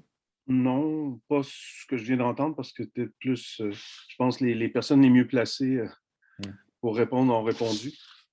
Pour le moment, non, donc. C'est des nouvelles questions. Oui, il y a des nouvelles questions. Bon, les nouvelles, je ne les vois pas, je vais jusqu'à... Attendez un peu. Je peux vous les lire. Ah, OK. Peut-être, Jean, il y avait la question sur la Biélorussie. C'est ça, c'est une question qui m'intéresse aussi. Oui, mais on est rendu... Je peux la lire. Comment l'implication de la Biélorussie pourrait impacter Loukachenko et son poste à la tête du gouvernement biélorusse? Est-ce qu'un mouvement anti-guerre, tel que celui observé en Russie, pourrait naître? Alors, c'est une question que je trouve pertinente, surtout parce qu'on sait qu'il y a des mouvements d'opposition en Biélorussie qui se sont manifestés récemment. Donc, est-ce qu'on peut nous éclairer peut-être sur ce rôle de la Biélorussie et du régime de Loukachenko dans le conflit ukrainien? Si je ne me trompe pas, à date, la Biélorussie laisse passer, offre un point d'attaque pour les troupes russes. Est-ce qu'il y a des... Il me semble qu'il n'y a pas de troupes biélorusses, mais il y a un allié dans le sens où il prête son territoire pour des offensives. Jusqu'à quel point le mouvement... Il y a des très forts sentiments anti-guerre en Russie. Est-ce qu'on peut appeler ça un mouvement? Parce qu'en contrôlant, il faut qu'il y ait un minimum d'organisation qui peut apparaître. Mais bon. Au Bélarus, c'est assez difficile, c'est assez opaque aussi depuis les événements de 2020. Et donc, j'aurais du mal à l'alignement sur la Russie. Je pense que le mouvement de 2020 était plus contre les fraudes électorales de Loukachenko que sur l'alignement. Le sentiment anti-russe au Bélarus était moins fort. Est-ce que ça peut... j'ai pas de source ou d'écho de ce qui peut se passer de ce côté-là, donc je vais y aller avec répondre par un point d'interrogation. Difficile à répondre. Je ne sais pas si quelqu'un peut... Moi, je pourrais poursuivre sur la Biélorussie rapidement. Puis après ça, j'ai vu qu'il y a Jacques Lévesque qui voulait poser une question à voix haute. Moi, je serais tout à fait d'accord. Je ne sais juste pas comment on fait techniquement, mais oui, ça, c'est ça ce que serait je bien, suis. ça pouvait C'est se ce faire. on est en train de discuter de ça avec l'assistante technique. OK, très bien. Donc, juste rapidement sur la Biélorussie, juste distinguer politique étrangère, politique intérieure. Politique étrangère, d'abord, c'était assez remarquable de voir que Loukachenko a essayé de profiter de l'invasion russe pour en tirer une sorte de profit en essayant de s'imposer comme un médiateur. Ouais. Et essayer de faire, en fait, de rejouer la carte de 2014 quand la Biélorussie avait effectivement réussi à sortir de son isolement international en se présentant comme le médiateur pour le conflit dans le Donbass. C'est pour ça qu'on appelle ça les accords de Minsk, parce qu'ils ont été signés à Minsk. Et donc, c'est quand même incroyable de voir, par exemple, les dirigeants français et allemands aller à Minsk pour signer, alors qu'il n'y a pas longtemps, Loukachenko et son régime étaient persona non grata. Donc, ça avait été un grand accomplissement de la politique étrangère biélorusse, enfin, selon leur propre perspective. Et là, on voit en fait que ça n'a pas fonctionné du tout cette fois-ci. On peut penser que Loukachenko a essayé de se présenter comme médiateur afin de un peu tirer sur la laisse que tient Vladimir Poutine, c'est-à-dire de prendre un peu, parce que Loukachenko, évidemment, en ce moment, est désespérément dépendant de Poutine pour son maintien au pouvoir. Et donc, on peut penser qu'il essayait de gagner une marge de manœuvre, mais ça a été refusé parce que de manière tout à fait compréhensible, les Ukrainiens ont dit « Non, non, mais vous ne pouvez pas être des médiateurs si les forces de la Russie passent à travers chez vous pour venir chez nous. » Ceci dit, j'ai vu qu'il y a quand même eu un des rounds de négociations qui a eu lieu dans la forêt de Biéloviège, ce que j'ai trouvé assez amusant parce que c'était presque exactement 30 ans après les accords de Biéloviège qui ont été signés dans la même forêt pour la dissolution de l'Union soviétique. Enfin, c'était comme une sorte d'anecdote de l'histoire. Puis pour la politique intérieure, je pense que ça ne change pas grand-chose parce que de toute façon, Loukachenko a en gros perdu à peu près tout le contact et tout soutien populaire, enfin de la majorité de la population, et ne tient depuis août 2020 que par comment dire, l'unité des services de sécurité, le fait qu'il n'y ait pas de fracture au sein de l'élite dirigeante et le soutien de la Russie. Et tant que ça ne change pas, ce n'est pas l'opinion des Biélorusses qui va changer grand-chose sur la stabilité du régime. Puis là-dessus, voilà. Je ne sais pas si vous avez réglé la question technique. Pardon. Est-ce qu'il est possible de donner la parole à Jacques Lévesque pour sa question? Je m'adresse à Alexandre Moreau du service technique.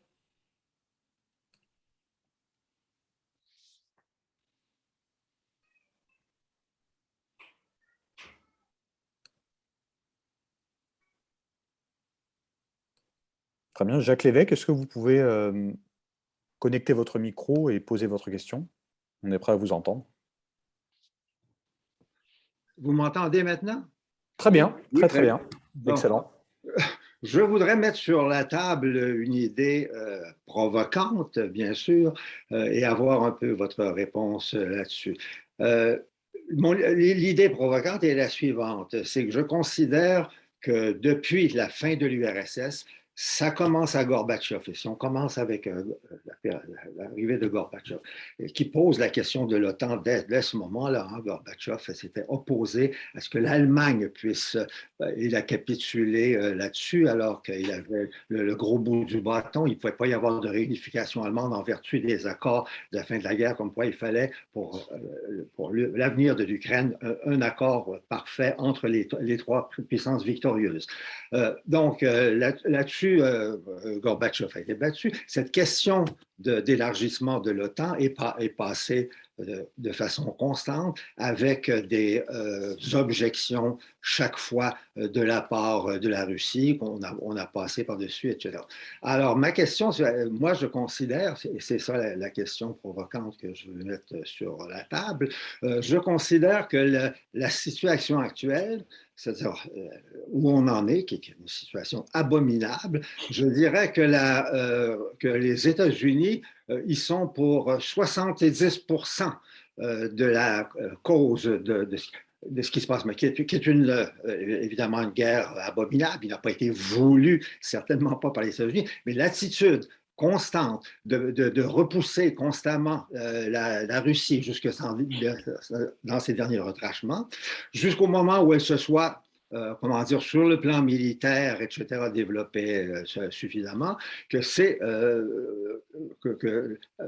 ce que je dirais, sur un ton provocant, bien sûr, que je dirais que ce qui se passe actuellement est pas à 100%, je baisserais peut-être même à 60%, 70% responsable de l'aboutissement non volontaire des États-Unis, bien sûr, de ce qui se passe maintenant. Oui, question provocante, effectivement. Alors, je vous laisse répondre dans l'ordre que vous préférez. Je peux peut-être répondre parce que je l'avais abordé Justin, oui, je pense. Et je sentais que Jacques avait mon propos en tête, notamment dans sa question provocante. Moi, je donnerais plutôt moins de 60% pour que ce soit un échec.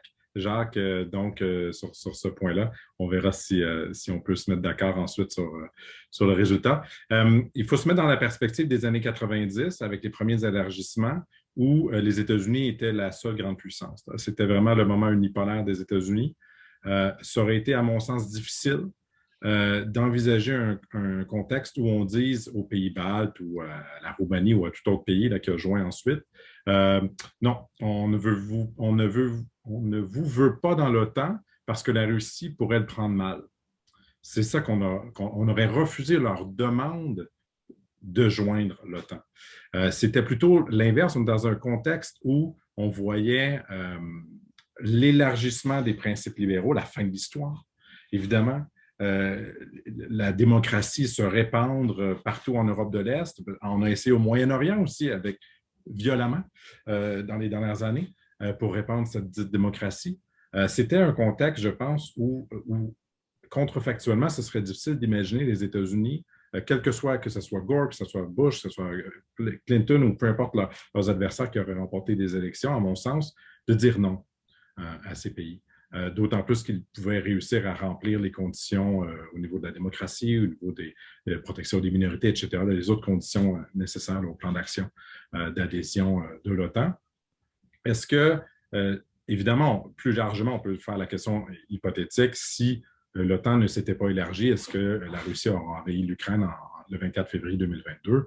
Sans doute pas. L'histoire serait radicalement différente si on enlevait l'expansion de 97, l'expansion de 2004 et tout de l'OTAN. Enfin, je ne sais pas trop dans quelle Europe de l'Est on serait aujourd'hui. Est-ce qu'il y aurait eu d'autres types d'influences non militaires ou peut-être militaires, qui sait, avec la réaction de ces pays-là? Est-ce qu'il y a eu des traités bilatéraux de défense? Parce qu'il y a l'OTAN, qui est une alliance multilatérale, mais les États-Unis pourraient bien garantir la protection de la sécurité nationale d'un pays, comme ils le font avec le Japon ou la Corée du Sud, sur une base bilatérale. Ça aurait pu être fait ça avec la Pologne ou avec un autre pays. Je ne sais trop, c'est difficile de réécrire l'histoire. Cela dit, pour moi, il y avait une compréhension très, très claire, à la fois du côté de Poutine, de tous les membres de l'OTAN, que l'Ukraine n'était pas pour joindre l'OTAN, à court terme, à moyen terme, mais on ne voulait pas la fermer, la porte, à très long terme. Et donc, de dire que c'est de notre faute, qu'on n'aurait pas dû laisser la Pologne entrer dans l'OTAN parce que peut-être que les Russes n'auraient pas envahi l'Ukraine en 2022, me semble difficile au plan moral à accepter.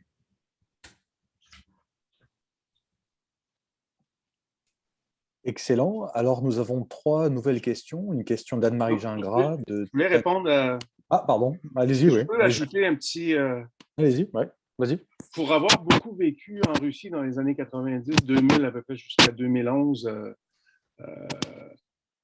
je veux dire, je vais rappeler quand même Andrei Kozyriev, vous ne pouvez pas avoir plus opposé à Poutine que ça, qui disait dans les années 90 que l'élargissement de l'OTAN aux anciennes républiques soviétiques voulait dire plus ou moins la mort de la démocratie en Russie. Peut-être qu'il en mettait un peu, mais ça, c'est une question qui m'avait surpris tellement les Russes en faisaient de différentes tendances politiques, en faisaient une si grosse question. Je n'ai pas ma réponse, je pense que c'est... Je ne veux pas que ce soit une question de faute ou non, c'est un gâchis. On n'a pas trouvé de réponse à la question comment garantir les intérêts de sécurité des Polonais, des gens, des Baltes, et les concorder avec ceux de la Russie. Si quelqu'un a une réponse, mais je réponds à une question par une question, mais je pense que c'est une espèce d'énigme historique qu'on n'a pas pu régler. Est-ce que, comme dit Marie-Élise Sarraute, qu'il aurait fallu une espèce d'option un peu à la norvégienne, c'est-à-dire être membre de l'OTAN, mais sans avoir de base étrangère sur son sol ou d'armes nucléaires? Peut-être, je veux dire, Justin et Jacques en connaissent plus que moi, mais je vois sur le long terme, parce que c'est une question sur le long terme, un gâchis qui n'a pas été réglé. Et dernier point, ce qui m'a toujours frappé, c'est que les Européens de l'Est voyaient un peu l'OTAN comme une étape vers l'Union européenne, alors que c'est deux choses complètement différentes. C'est une organisation de sécurité et l'autre, c'est un bloc économique. Et les Polonais, les Tchèques, ensuite les Baltes ont voulu passer par cette étape-là qui aussi, par le fait même, pouvait calmer certaines anxiétés sécuritaires, mais qui a eu une espèce de confusion dans tout à l'Ouest qui n'a pas été, je pense, appréhendé ou formulé ou conceptualisé par les dirigeants de l'OTAN. J'arrête ici pour répondre aux autres questions. Peut-être même Guillaume veut dire quelque chose. Guillaume, oui. Je vais dire encore peut-être une réflexion encore là. Je n'ai absolument pas la prétention de trouver la solution qui est une sorte une des grandes énigmes stratégiques de l'Europe de l'Est depuis des décennies. Mais juste la manière dont on le formule me paraît par des fois un peu excessivement dichotomique, c'est-à-dire pour ou contre l'extension de l'OTAN, comme si c'était genre pour ou contre des garanties de sécurité à l'Europe de l'Est. Ces pays d'Europe de l'Est avaient besoin de garanties de sécurité, c'est évident. Ouais. La question, c'est comment on allait le faire. Puis un des reproches qu'on va trouver, par exemple, chez les libéraux russes, c'est de dire, en fait, on n'était pas contre l'extension de l'OTAN. Le problème, c'est qu'on n'en fasse pas partie. Ouais. C'est-à-dire que l'expansion de l'OTAN se soit faite dans la version russe contre la Russie, et surtout sans la Russie, parce que, j'aimerais juste le rappeler, ça paraît un peu drôle maintenant, mais plusieurs présidents russes, y compris Vladimir Poutine, dans son premier mandat, si je ne me trompe pas, ont demandé à ce que la Russie rejoigne l'OTAN. Ouais. Si la dissolution de l'OTAN et la création d'une nouvelle agence de sécurité qui devait être l'OSCE à l'échelle de l'Europe n'a pas fonctionné, alors faites rentrer la Russie dans l'OTAN. Comme ça, on va faire partie de la solution. Et ça, évidemment, apparemment, la politique de la porte ouverte ne s'appliquait pas à la Russie. Et donc effectivement, c'est aussi ce problème-là, c'est-à-dire que il me semble que la question ne se pose pas de pour ou contre la sécurité de l'Europe de l'Est, ça doit se faire. La question, c'est comme la place de la Russie dans la sécurité de l'Europe de l'Est. Et là, le problème, c'est que maintenant, on s'est retrouvé dans une impasse où clairement la Russie est juste une menace à la sécurité de l'Europe de l'Est. Mais c'était peut-être pas écrit que ça devait se réaliser comme ça. J'avais envie de répondre si c'est possible, à deux des questions qui ont été posées au sujet de la politique intérieure. Anne-Marie Gingras et Tania Massicotte. Justement, je vous invite à répondre à ces 5 questions, 5 nouvelles questions qui ont été posées. Si vous pouvez être assez succinct dans vos réponses, il nous reste une petite... Je serai bref. J'essaierai d'être bref au risque d'être trop bref. Est-ce qu'une opposition à Anne-Marie Gingras, est-ce qu'une opposition solide peut se faire de l'extérieur? Je crois comprendre qu'il s'agit d'une opposition à Poutine. Et la réponse, à mon avis, c'est non. Évidemment, on pourrait citer l'exemple de Lénine qui a parti son opposition de l'extérieur de la Russie, de Suisse, mais je pense que ça se fait, si une opposition à se faire, elle va se faire en Russie par les Russes. Et j'aimerais citer à ce sujet d'ailleurs, elle a fait 2 bons exemples, c'est à la fois Alexei Navalny ou la journaliste russe qui a porté la pancarte au début de la semaine et qui, lorsqu'elle s'est fait offrir l'asile politique par Macron, a répondu non, je suis une patriote russe, je reste en Russie, alors que clairement, elle risque un emprisonnement parce que c'est en Russie que va venir le changement en Russie. Je ne pense pas que c'est un pays dont on peut changer. prétendre changer la politique de l'extérieur. Ce serait même très dangereux d'essayer de le faire. Donc, heureusement, la Russie est un pays riche, diversifié, avec une population extrêmement, avec des visions très différentes. Il ne faudra vraiment pas mettre tous les Russes dans le même panier. Et donc, s'il y a un changement à venir, il va venir de l'intérieur. Et à la question, est-ce que les sanctions pourraient augmenter la mobilisation nationaliste et même comme radicaliser le régime de Poutine? Je paraphrase la question de Tania Mescott. Je dirais oui à court terme, si on dirait que c'est ce qui se passe, parce que ce n'est pas une guerre populaire, mais dans les quelques sondages qu'on a, ça semble indiquer qu'il y a un bon support à Poutine. Je pense que c'est essentiellement un effet de, comme on dit en bon français, rally around the flag, c'est-à-dire rassemblement derrière le chef dans un contexte de guerre. Mais si les sanctions, si la guerre devait s'enliser et surtout impacter très durement le niveau de vie des Russes, qui après tout, comme pour le commun des mortels, c'est ça qui compte en premier, là, je pense qu'on pourrait assister à un affaiblissement du régime sans vouloir d'aucune manière prévoir qu'est-ce qui va se passer, mais ça va sûrement impacter durement le régime. Voilà. Justin, Jean, est-ce que parmi les 5 questions qui ont été posées en dernier, est-ce qu'il y en a certaines qui vous inspirent? Il y en a 2 parmi les dernières. Bon, sur l'origine commune, on m'a demandé spécifiquement sur l'origine commune des Russes et des Ukrainiens, mais ça remonte au 9e siècle. Donc, je veux dire, il ne faut pas... les nations, on est d'accord ici pour dire que les nations sont historiquement construites, alors que Poutine, dans son texte, et certains gens en Europe de l'Est ont une vision un peu plus primordialiste des nations, c'est-à-dire qu'ils existaient dans le passé et il y a une espèce de continuum historique. Mais c'est clair que les Russes, Ukrainiens, Biélorusses ont ce qu'on appelle les Slaves orientaux, ont une origine commune, mais ensuite des évolutions sur de très longues périodes avec des facteurs compliqués, ce qui fait que les langues sont assez proches, mais la conscience et la mémoire historique des Russes et des Ukrainiens sont assez différentes. Et je vous rappelle quand même que beaucoup de gens qui sont interviewés sur place par les journalistes étrangers ont tendance à répondre en russe plutôt qu'en ukrainien. Est-ce que c'est parce que les journalistes ont un traducteur russe et pas ukrainien ou qu'ils ont appris le russe avant l'ukrainien? Mais j'ai même entendu un blessé sous un brancard dire « Moi, je me bats, je suis en russe, un patriote ukrainien. » Et non de le dire en ukrainien. Donc, il faut faire un peu attention entre l'essentialisme. Les Russes sont foncièrement... Ils peuvent parler russe et avoir une conscience identitaire ukrainienne. Un n'empêche pas l'autre et Dominique Harel n'arrête pas de le répéter sur plusieurs tribunes. Il y a la question de l'évolution de la politique étrangère de Poutine en quelques mots. Je ne sais pas si, Guillaume, tu la préfères. Je pourrais dire, disons, quand Poutine arrive au pouvoir en 2000, il y a un froid, il y a la question du sous-marin. Ensuite, après le 11 septembre, il y a une main tendue vers les États-Unis qui dure à peu près jusqu'en 2003-2004. Et finalement, le durcissement date de 2008, bon, du conflit en Géorgie. Et à partir de 2014, évidemment, il y a la tendance anti-occidentale dans la politique étrangère de Poutine. Et on peut dire, je veux rajouter cette nuance, qu'au départ, Poutine reprend des éléments, disons, de la période de Primakov, avec certains objectifs communs. Donc, il part d'objectifs qui se sont développés durant les années 90 de la politique étrangère russe et il va les durcir. Ils vont se cristalliser, se raffermir avec le temps. Donc, j'espère que ça répond un peu à cette question-là, mais il y a une évolution dans le sens d'un durcissement, ce qui est assez net. Et moi, je pourrais terminer avec la question sur l'ONU. Donc, quel est son rôle dans la crise? J'ai une petite question d'ailleurs qui rejoint un petit peu, qui est directement à toi, Justin. Est-ce que tu peux nous parler de la politique du Canada à l'égard de l'Ukraine en ce moment, du point de vue humanitaire, du point de vue de la livraison d'armes également? Parce qu'on est au Canada et je voudrais savoir ce qu'il en est des relations historiquement tendues entre le Canada et la Russie et plus spécifiquement de la politique du Canada depuis le 24 février. Oui, absolument. Donc, sur la question de l'ONU, pas grand-chose. L'ONU ne peut pas faire grand-chose. L'ONU n'a pas d'armée. L'ONU, dans le fond, elle est aussi forte que ses membres.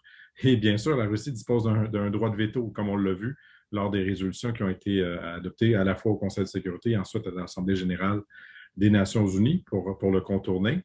Elle est plutôt isolée, surtout à l'Assemblée générale, avec 141 voix en faveur de la condamnation de l'invasion. mais avec des grandes abstentions au Conseil de sécurité aussi, avec la Chine notamment.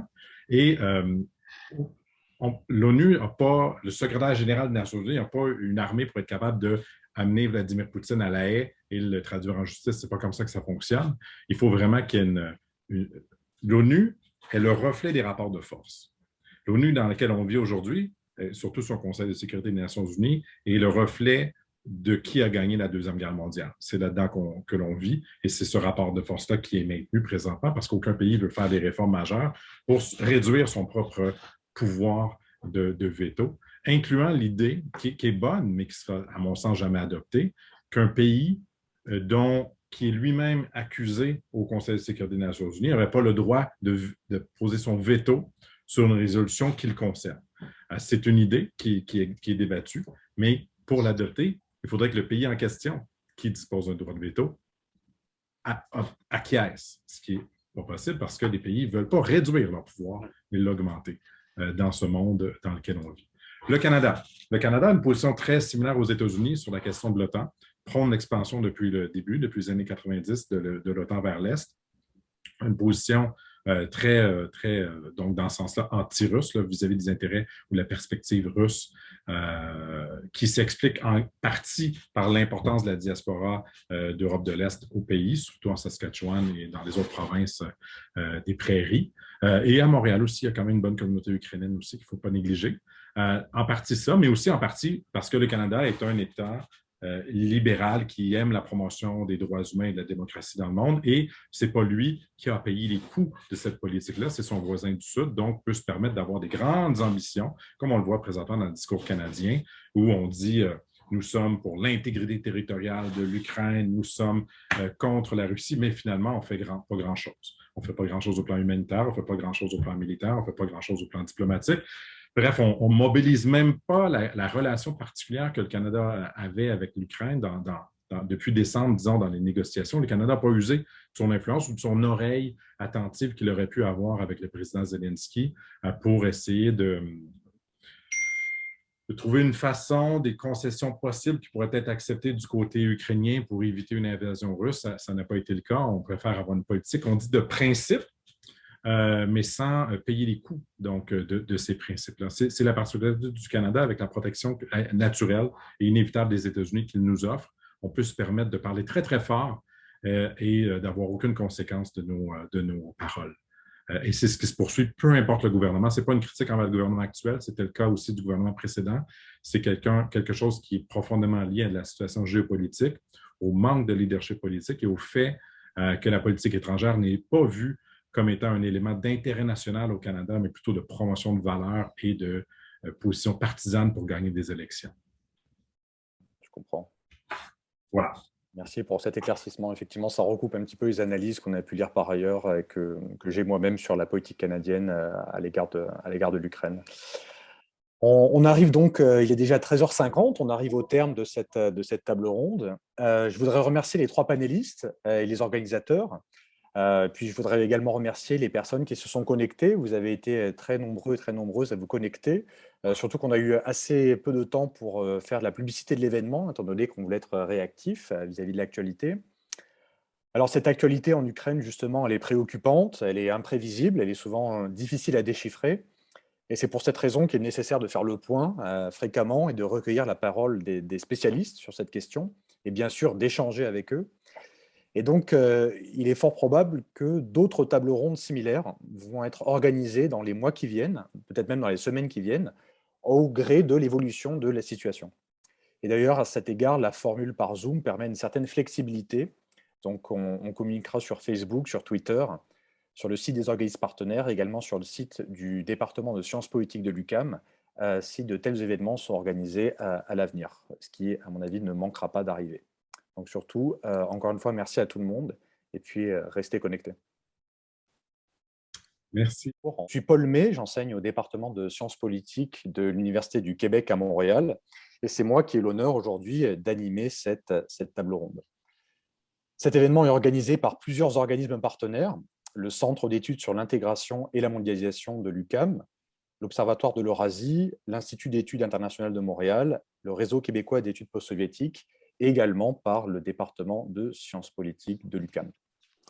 Alors, comme vous le savez, le 24 février dernier, le président russe, Vladimir Poutine, a lancé une offensive militaire en Ukraine, offensive militaire qu'il a qualifiée, je cite, d'opération spéciale. Officiellement, cette invasion a été lancée au nom de la défense des républiques autoproclamées de Donetsk et de Lugansk, qui sont situées dans le Donbass. Et depuis cette date fatidique du 24 février, eh bien, les événements se sont précipités. Le président ukrainien Volodymyr Zelensky a décrété la mobilisation générale sur l'ensemble du territoire ukrainien.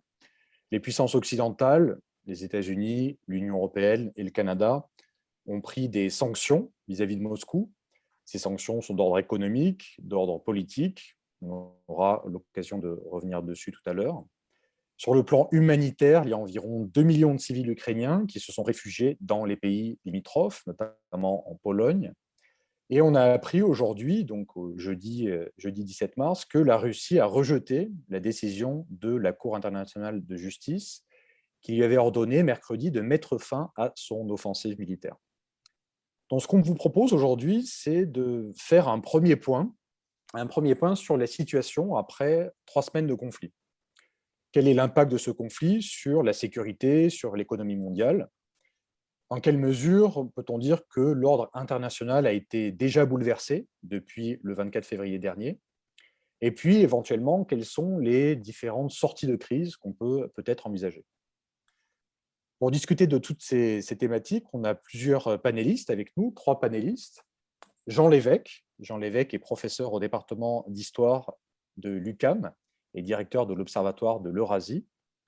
Il enseigne l'histoire de la Russie impériale, soviétique et post-soviétique, et il est également spécialiste de l'histoire du sport international et de la politique étrangère russe.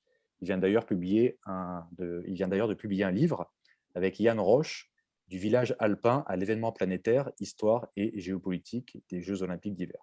Et cet ouvrage est paru aux presses universitaires du Québec. Guillaume Sauvé est politologue, il est spécialiste de la Russie et de l'espace post-soviétique, et il est présentement chercheur invité au Cerium de l'Université de Montréal. Il est également chargé de cours au département de sciences politiques de l'UQAM. Mon collègue Justin Massy est également avec nous. Justin Massy est professeur titulaire de sciences politiques à l'UQAM et il est co-directeur du réseau d'analyse stratégique. Et dans ses recherches, Justin s'intéresse aux interventions militaires, à la transition mondiale de la puissance et à la politique étrangère et de défense du Canada. Alors, je vais dire un mot sur la manière dont nous allons procéder aujourd'hui. Dans un premier temps, chacun de nos 3 panélistes va prendre la parole pendant une petite dizaine de minutes. Jean Lévesque va en quelque sorte planter le décor. Il va nous évoquer l'histoire des relations entre la Russie et l'Ukraine, avec une focalisation sur la période postérieure à l'effondrement de l'URSS en 1991. Guillaume Sauvé va nous parler des objectifs du gouvernement russe et surtout de l'impact de la guerre sur le régime de Vladimir Poutine. Et puis finalement, Justin Massy va nous éclairer sur les réponses de l'Occident et du Canada et sur les conséquences diplomatiques du conflit. Ça, c'est ce qu'on va faire dans un premier temps. Donc, chaque intervention durera une petite dizaine de minutes. Et puis, dans un deuxième temps, les intervenants vont répondre à vos questions, répondre aux questions du public. On voit que vous êtes nombreux et nombreuses à vous être inscrites. Vous êtes nombreuses à vous être connectées aujourd'hui.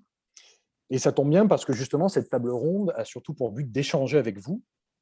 D'échanger avec vous si vous souhaitez avoir des clarifications sur certains points, si vous souhaitez aborder certaines thématiques précises aussi.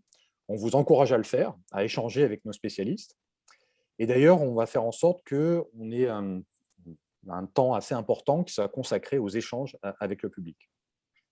Donc, il est midi 37, on est ensemble jusqu'à 13h50.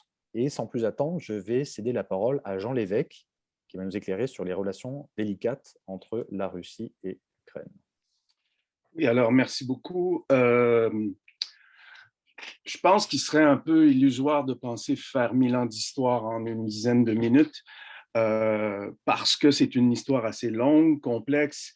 Il y a l'origine commune des Russes et des Ukrainiens qui date du 9e siècle autour d'un État à Kiev. Et l'histoire ensuite implique d'autres joueurs, la Lituanie, la Pologne, l'Autriche-Hongrie un peu plus tard. Et donc, il y a beaucoup de détails, beaucoup de raccourcis qui seraient inévitables. Et donc, J'ai essayé de le faire dans un article de Conversation en 1000 mots. Il y a eu plusieurs centaines de lecteurs, donc je pense que ça éclaire quelque chose, mais je ne vais pas répéter ceci. En fait, il m'est venu tout récemment l'idée de revenir sur le texte que le président Poutine a publié cet été en juillet. À l'époque, évidemment, à part quelques réseaux de spécialistes, ça n'a pas tellement soulevé de commentaires. Et là, maintenant, on s'y réfère beaucoup. Est-ce que c'est lui qui l'a écrit? On ne peut en être sûr. Avant, ce genre de texte était écrit par Surkov. Maintenant, Medinsky, peut-être, qui est d'origine ukrainienne et qui est un des négociateurs en chef, ce qui annonce assez mal pour la suite des choses. Mais sur l'unité historique des Russes et des Ukrainiens, je pense que sans faire une critique pointue du texte, je vais essayer de résumer l'argument, de catégoriser et qu'est-ce que ça nous dit du problème ukrainien. Parce qu'on essaie souvent de radioscopier ou de psychanalyser ou de voir la grille, de reconstruire la grille de lecture du président Poutine jusqu'à ce texte-là qui est assez radical. Je vais vous l'expliquer tout à l'heure. On avait tendance à voir Poutine comme un pragmatique qui prenait d'un auteur une idée, une autre d'un autre. On a exagéré un peu l'influence d'Ivan Ilyin, un philosophe de l'émigration russe. Poutine est assez pragmatique, il va prendre des idées selon le contexte pour justifier certaines actions. Et donc, cet été, il produit ce texte-là qui vient dans la lignée peut-être de son discours de Munich de 2007 sur la critique du monde unipolaire post-guerre froide. Aussi, il y a ses discours qu'il fait à chaque année au groupe Valdai. Il change de thème, mais en même temps, il faudra... Je ne sais pas si un jour ils vont faire ses œuvres complètes comme Lénine et Staline, mais donc le texte sur l'Ukraine a cette particularité d'être extrêmement radical. La première fois que je l'ai lu, je veux dire, il se réfère à quoi? C'est quoi sa grille d'analyse, en fait? Parce que j'ai toujours pensé, vous allez comprendre pourquoi, que le régime de Poutine, sur le plan idéologique, est un régime de synthèse. Il y a certains éléments du passé soviétique qu'on mettait de l'avant, d'autres du passé impérial, mais ce n'était pas un régime qu'on dirait blanc, qui voulait tout effacer de 75 ans de communisme en Russie, ni un néo-bolchevique ou un néo-soviétique, parce qu'il y avait des éléments du passé qui critiquaient. Et donc, il y a toujours cette ambivalence entre des éléments impériaux et soviétiques. Et là, Poutine, il va très, très raide parce qu'il remet en cause le nation building des bolcheviks durant la période soviétique. En fait, ce qu'il dit là-dedans, c'est qu'il y a une histoire, il y a une racine commune entre les Russes et les Ukrainiens, et qu'en gros, ce qui les a divisés historiquement, c'est l'invasion mongole, ensuite les Lituaniens, ensuite les Polonais, et il y a eu un début d'union entre les Russes et les Ukrainiens au XVIIe siècle, quand les Cosaques se sont adressés au tsar Alexis pour demander protection.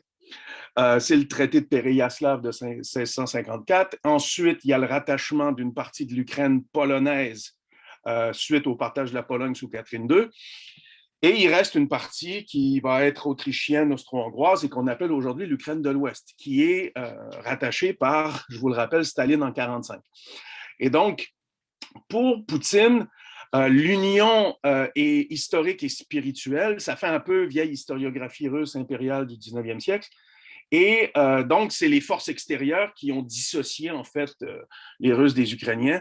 Et il va plus loin en disant que, finalement, le nation building des bolcheviks était artificiel. C'est-à-dire que, d'un côté, il a raison sur le strict sens qu'il n'y avait pas d'État ou de statehood. Il n'y avait pas d'unité administrative de l'Ukraine sous l'Empire russe.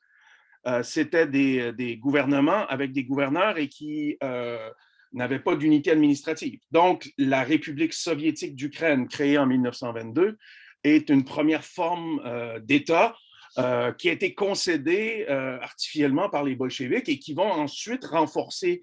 En fait, c'est ça ce qu'il dit, c'est que la Russie, comme l'URSS, renforce l'Ukraine, fait la promotion. Là-dessus, il a raison qu'il y a plus de promotion de l'ukrainien à l'époque soviétique qu'il y en a eu sous l'époque tsariste, parce que la langue était pratiquement interdite à l'époque tsariste. Donc, il est dans une critique à la fois des étrangers, du passé communiste, Et finalement, il va plus loin en disant que la Russie indépendante depuis 1991 a beaucoup aidé au développement de l'indépendance ukrainienne, non pas grâce à un chantage gazier que les politologues mettaient de l'avant, mais plutôt avec une espèce de bienfaisance. On leur donnait du gaz à prix d'amis, vendait du gaz à prix d'amis. Il y avait une rente sur le passage du gaz et que finalement, on a été très, très, très conciliant.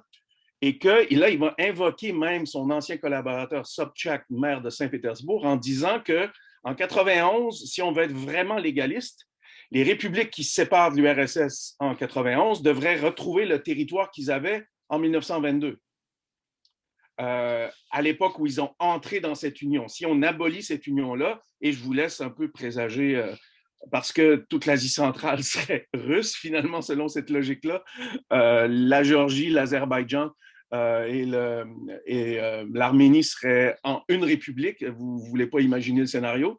Et il resterait le Bélarus, l'Ukraine, mais l'Ukraine sans l'Ukraine de l'Ouest.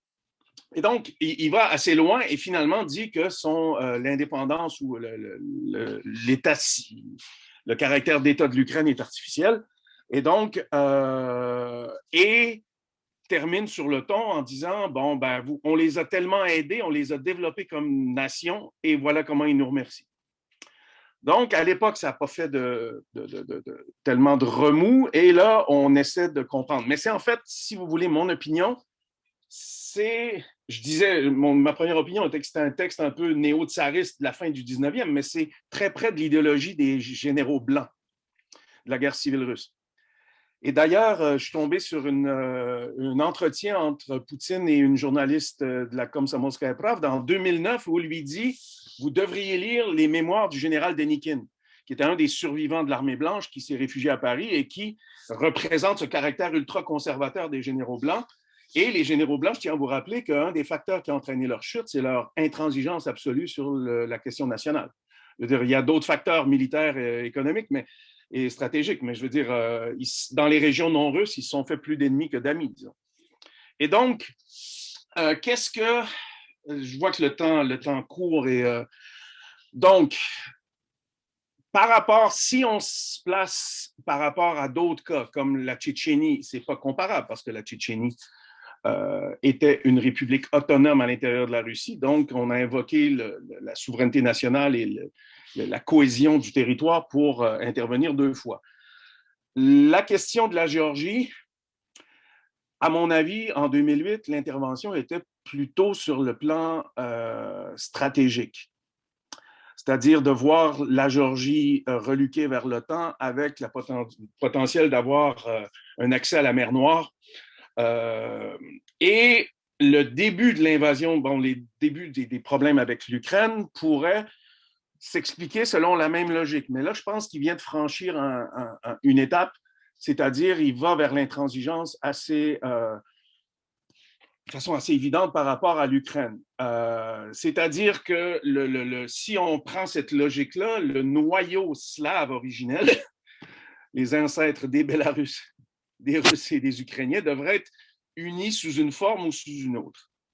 Les relations avec le Bélarus sont assez bonnes depuis Loukachenko, sauf que je vous rappelle que dans les années 90, le Bélarus poussait pour une intégration plus complète avec la Russie et les libéraux russes, ou ce qui en restait à la fin des années 90, disaient on n'a pas besoin d'une autre région faible économiquement. On aurait pu revendiquer la même logique pour Donbass. Et là, il y a eu tous les concepts de Novorossie, de Nouvelle-Russie, qui est un concept qui date du 18e siècle, qui vient de l'expansion de l'époque de Catherine II dans ses terres prises aux Tatars de Crimée alliés des Turcs, mais qui, je dois vous le rappeler, avait amené une colonisation de ces régions-là, à la fois russe, ukrainienne et même des colons allemands s'étaient installés dans ces régions-là. Donc, on n'est pas dans l'État mononational slave oriental. Et donc, je vais conclure très rapidement en me disant que est-ce que le fait que le président Poutine reprenne un schème de pensée de la vieille Russie qui a perdu la guerre civile le condamne à la même intransigeance. Je pense que probablement ce qui en ressort, c'est que plus il pousse cette logique-là, plus il veut une espèce d'intégration. Je ne pense pas d'une partition complète, mais ça augure assez mal pour l'intégralité, disons, du territoire ukrainien. Alors, je vous remercie de votre attention. Je pense que j'ai fait un peu le tour, mais bon, il y a encore plein de choses à discuter. Donc, je pensais que ça valait la peine de lui quand même donner un peu d'attention à ce texte-là. Est-ce que c'est un programme? Est-ce que c'est du chantage historiographique qui succède au chantage gazier, diplomatique et là maintenant militaire? La question est ouverte. Merci. Merci Jean Lévesque pour cette intervention. Effectivement, il est difficile de faire un historique en si peu de temps sur les relations entre l'Ukraine et la Russie. Je vais laisser la parole à Guillaume Grégoire Sauvé.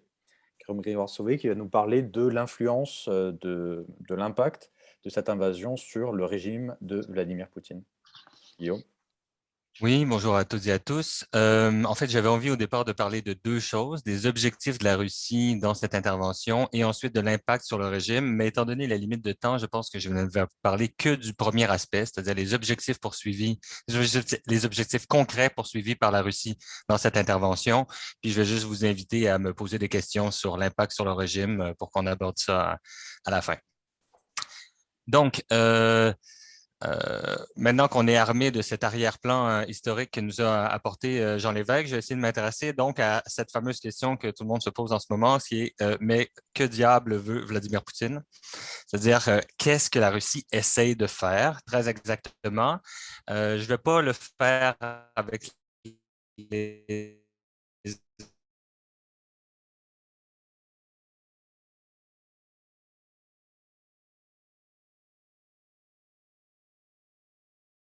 Donc, je vais essayer d'examiner dans la perspective de la politique étrangère de la Russie. Je vais évidemment être extrêmement schématique parce qu'on couvre, même c'est une période quand même un peu plus courte, ici peut-être une trentaine d'années et non pas 1000 ans. Il y aurait quand même évidemment de la matière pour un cours de 45 heures.